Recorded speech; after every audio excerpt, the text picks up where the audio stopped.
sama pelajaran agar pelajaran ini dapat berjalan dengan lancar dan apa yang disampaikan oleh Bu Fira dapat menjadikan pelajaran yang baik untuk masa depan kami. Amin. Sama Markus, doa kami supaya kami dapat menyimpan janji Yesus. Amin. Oke, kita udah berdoa, mungkin saatnya kita mulai bimbingan klasikal pada hari ini. Nah, sebelum mulai bimbingan klasikal itu mau kasih tahu aturan-aturan yang ada di kelas. Mungkin aturan-aturan setiap guru beda. Misal Bu Tere beda cara mengajarnya, Bu Re beda. Nah, kalau Ibu punya rules. Nah, yang pertama itu adalah presensi atau kehadiran. Yang kedua, partisipasi dan aktif bekerja sama. Yang ketiga, saling menghargai. Jadi tolong nanti kalau misalnya ada yang maju ke depan atau Ibu lagi berangkat ke depan, tolong kita saling menghargai. Nah, yang keempat, jaga perilaku dan sikap. Dan yang kelima, bertanggung jawab. Karena kalau kita nggak punya tanggung jawab, kelimanya nggak akan berjalan berdampingan. Oke, jelas? Ada yang setuju? Semuanya setuju? Jadi kita mau mulai ya. Oke. Nah, mungkin sebelum kita mulai pelajaran, kita ice breaking dulu. So mungkin karena kalian udah istirahat, sorry kalau Ibu suruh joget-joget. Cuma biar kalau misalkan bergerak, jadi kalian boleh berdiri dulu. Ada yang mau bikin jogetnya kan guys?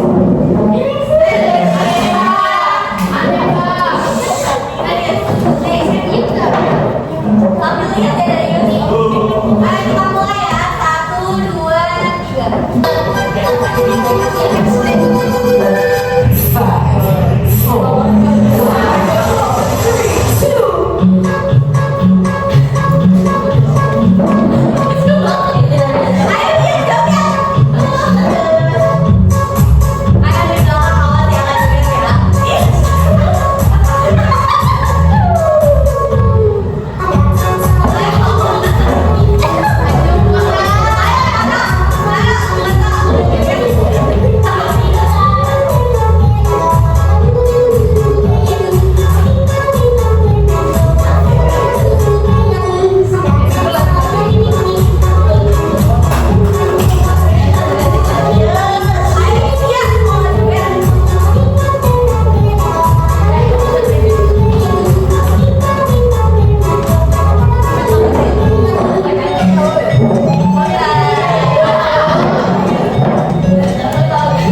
pekerjaan, suatu pekerjaan.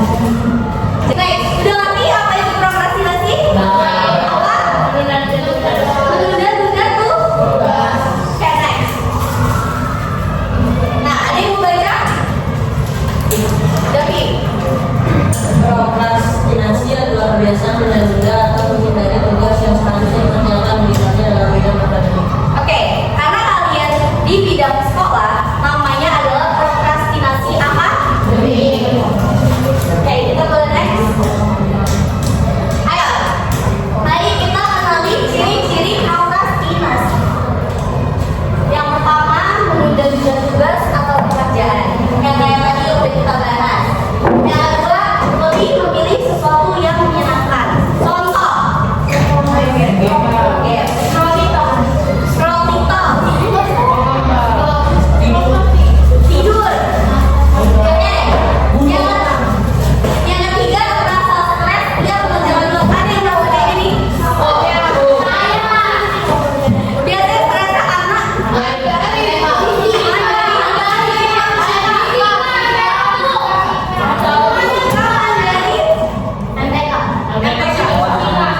yang keempat, merasa memerlukan banyak waktu untuk menyelesaikan tugas. Siapa di sini yang merasa kalau kerjaan tugas tuh waktunya kurang terus? Kayak harusnya seminggu, ini kayaknya gue butuhin 2 minggu deh.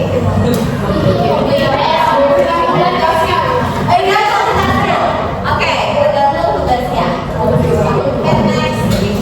Nah, jadi jenis prokrastinasi yang pertama adalah prokrastinasi fungsional.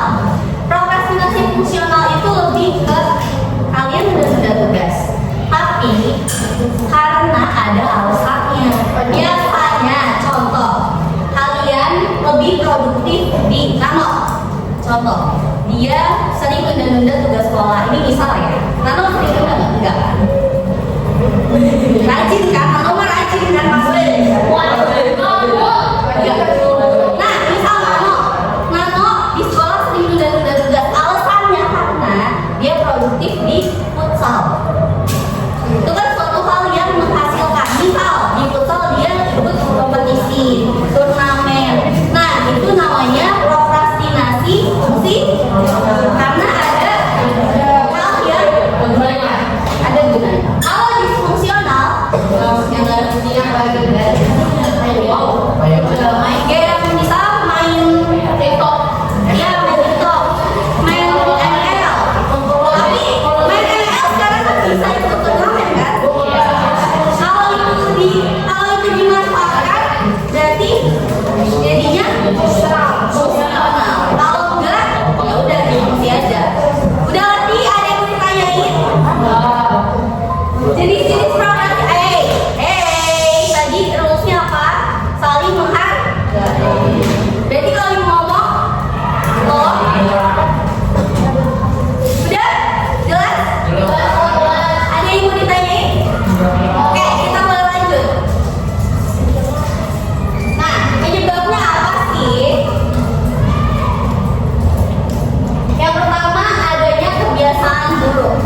Bruno membahas dalam buku Stop Procrastinating tentang munculnya sindrom I will do it tomorrow yang muncul hampir pada setiap orang.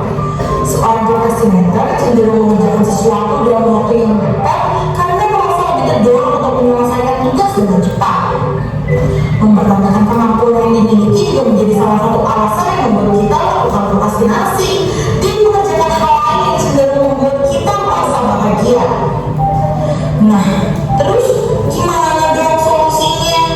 Dilansir dari tiga psikologi, kurangnya rasa yakin terhadap diri kita yang membuat kita semakin menunda pekerjaan yang seharusnya sudah kita lakukan. Meyakinkanlah dirimu kalau kamu mampu, walaupun nantinya ada sebuah kesalahan yang terjadi, itu wajar. Dan yang terpenting yakin saja dulu. Saat kita melakukan prokrastinasi, satu-satunya orang yang kita coba bertemu adalah diri kita sendiri. Jadi hadapi, akui, dan perbaiki. Sekarang semua bergantung pada kamu. Apakah ingin terus menunda-nunda atau memulai sesuatu dari sekarang untuk membuat perubahan di masa depan? Oke. Apa yang kalian dapetin dari video tadi? Ada yang mau tunjuk tangan? Yuk, videonya membahas apa? Cara-cara mengatasi prokrastinasi. Kuncinya apa? Tapi percaya diri aja nggak cukup untuk mengatasi prokrastinasi. Karena kalau kita pede aja ngerjain sesuatu kan sama aja mati, nggak ngapa-ngapain juga, nggak akan selesai juga tugasnya. Kenapa? Nah, ini ada strategi lain. Ada yang mau baca? Yang belakang, Reina. Oh, Stefan. Strategi pertama, tetapkan goals atau tujuan yang jelas. Kedua, buat rencana belajar. Tiga, ciptakan lingkungan belajar yang mendukung. Empat, tingkatkan aplikasi dalam diri. Kelima, buat rutinitas harian dan skala prioritas. Keenam, belajar mengatur waktu dengan baik. Oke, thank you Stefan. Tetapkan goals atau tujuan yang jelas. Kalian kalau mengerjakan sesuatu ada tujuan nggak? Ada. Ngerjain tugas biasanya tujuannya apa? Terselesaikan. Biar nggak dihukum. Dapat nilai yang bagus. Biar kita paham.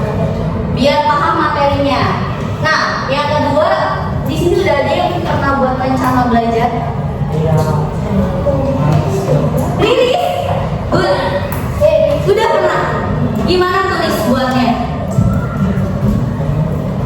Iya. Ini aku kelas 7 ya. Sekarang akan mulai. Kalau aku kelas 7 dari jam 6 sampai jam namanya 7 jam. Kalau bisa lebih lama sih biar ngerti gitu kan. Dulu dilakuin setiap hari. Jadi kadang main HP-nya aku biarin di luar, akunya di kamar. Jadi aku tetap pakai laptop, maksudnya nggak aku sambil jalan. Terus perjalanannya tuh nggak lama, 3 minggu setengah jalan. Tapi ya, setelah kamu melakukannya setiap hari ada nggak perubahan di sekolah? Atau lebih ngerti kah materi? Atau kamu lebih tahu duluan? Ada. Jadi setiap guru yang waktu itu masuk pernah aku tanyain soal juga. Jadi Oke, good guys. Yang ketiga, thank you guys udah kasih tahu pengalamannya. Yang ketiga, ciptakan lingkungan belajar yang mendukung. Sebisa mungkin kalian tuh ibu lihat masih ada banyak yang belum punya kamar sendiri. Benar nggak? Ya kan? Kalian di asesmen bilang kan, saya ingin memiliki kamar.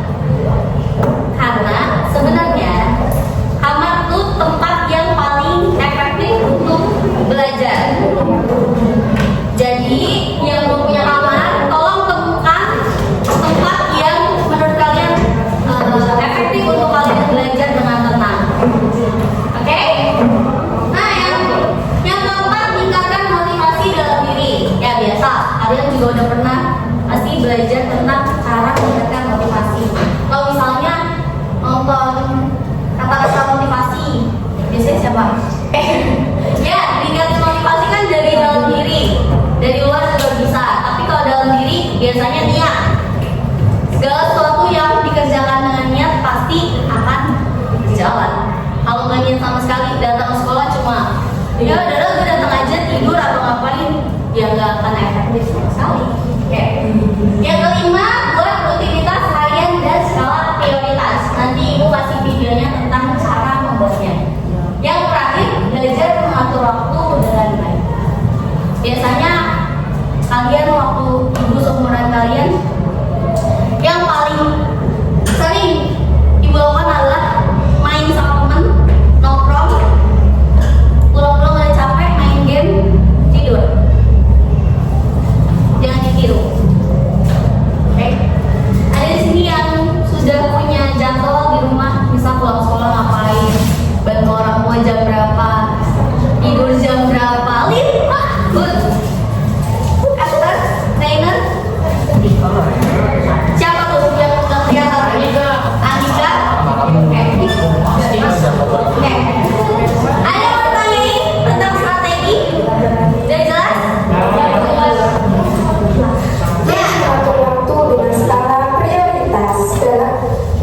Mengatur waktu dengan skala prioritas dalam kehidupan sehari-hari, kita sering susah memprioritaskan kegiatan.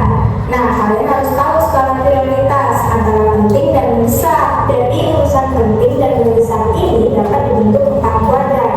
Kuadran pertama, urusan penting dan mendesak. Cirinya harus dikerjakan saat itu juga. Selanjutnya kuadran 2, urusan penting tapi kurang mendesak. Cirinya kamu bisa merencanakannya terlebih dahulu. Selanjutnya kuadran 3, urusan kurang penting tapi mendesak. Cirinya kamu bisa menyerahkannya kepada orang lain atau boleh tidak dilakukan. Terakhir kuadran 4, urusan kurang penting dan kurang mendesak. Cirinya tidak ada masalah jika dihindari, apalagi jika berlebihan. Oke. Kalau yang penting biasanya apa? Kalau kalian sebagai pelajar, tugas, belajar, kan penting. Tugas, ujian itu ujian, tugas dan ujian. Yang kedua yang kurang mendesak biasanya apa? Kalau dari Yus kurang mendesak biasanya apa? Gak ada. PPT pernah ngerjain kebun semalam.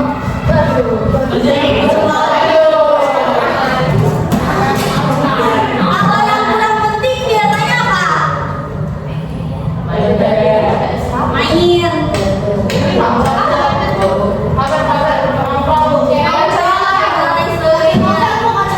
Dan kalau yang nggak penting sama sekali, novel itu bukan kurang penting tapi kurang mendesak. Ya, itu kurang mendesak. Kalau yang tidak penting sama sekali biasanya ngapain? Scroll YouTube, TikTok gitu. Mau ngapain? Scroll TikTok. Oke, ada yang mau nanya tentang skala prioritas? Skala prioritas itu ibu mulai buat. Skala prioritas itu ibu mulai buat waktu kuliah. Karena ngatur waktu dari pagi sampai malam itu awal-awal kuliah bukan kebanyakan belajar tapi malah kebanyakan main. Apalagi di Atmajaya, semuanya dekat. Kita mau pergi kemana aja gampang. Nah, itu kenapa mulai waktu kuliah saya udah mulai buat skala prioritas. Kalau nggak penting-penting banget ya udah nggak usah kabut aja sana sama gue. Oke, udah jelas? Ada yang mau tanya? Karena ini kita ibu udah buat per grup. Kalian akan mengerjakan LKPD. LKPD ini adalah lembaga kerja peserta didik. Oke, gue akan kasih kalian satu-satu per kelompok. Tolong dikerjakan. Mau ada petunjuknya, caranya, tolong didiskusikan dengan baik.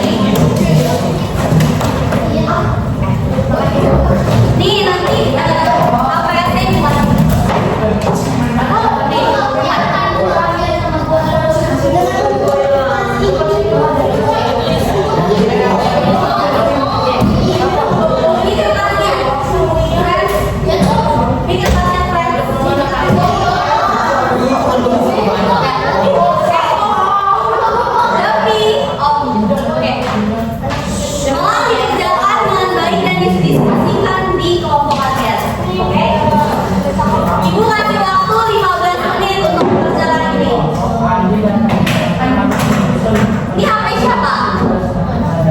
Andika. Andika? Siapa Andika? Nanti ibu izin lihat jam aja ya. Numpang izin lihat jam. Bukan hadiah. Enggak, ibu izin. Iya lah. Jadi kita hadiah.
Ini dari kelompok berapa? Namanya kelompok apa? Kelompok berenam. Oke. Oke, kelompok berenam. Silakan presentasi hasilnya. Oke. Contoh kasus. Ini adalah seorang siswa SMA yang sering menunda-tunda tugas sekolahnya. Setiap kali diberi tugas, ia selalu berkata, nanti saja, masih ada waktu. Dan memilih untuk bermain game atau menonton video. Akibatnya, tugas yang seharusnya diselesaikan dalam beberapa hari, sering dia kerjakan hanya dalam beberapa jam menjelang batas waktu juga. Serina merasa stres dan cemas, tapi seringkali dia merasa kesulitan untuk mulai bekerja pada tugas-tugas tersebut. Oke. Nomor satu pertanyaannya. Pertanyaan nomor satu. Apa yang menurut Anda menjadi alasan utama dengan menunda tugasnya? Jelaskan. Karena Rina lebih bermain game, menonton film daripada mengerjakan tugas yang diberikan. Nomor dua. Kelompok selanjutnya siapa yang mau maju?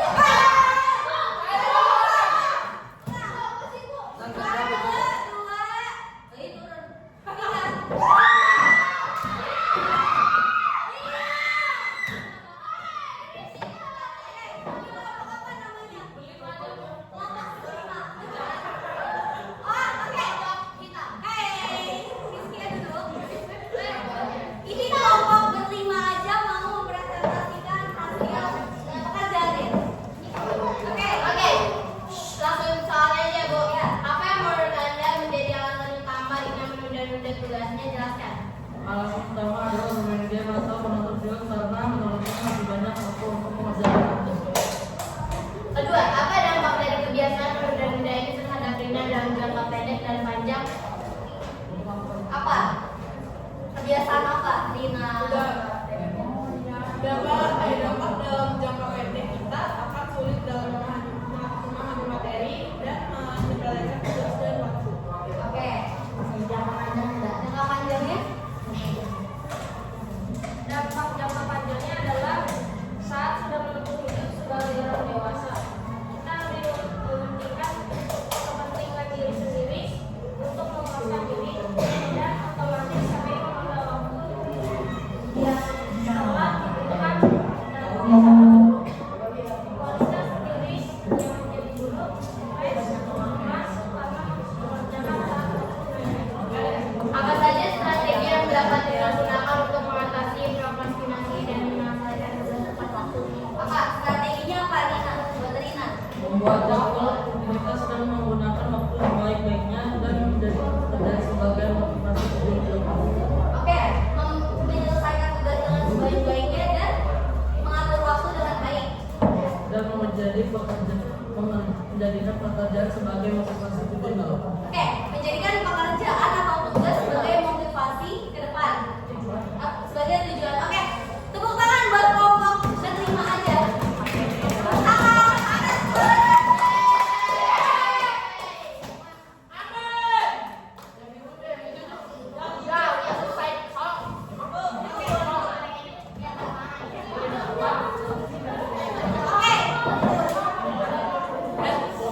Oke guys, dulu.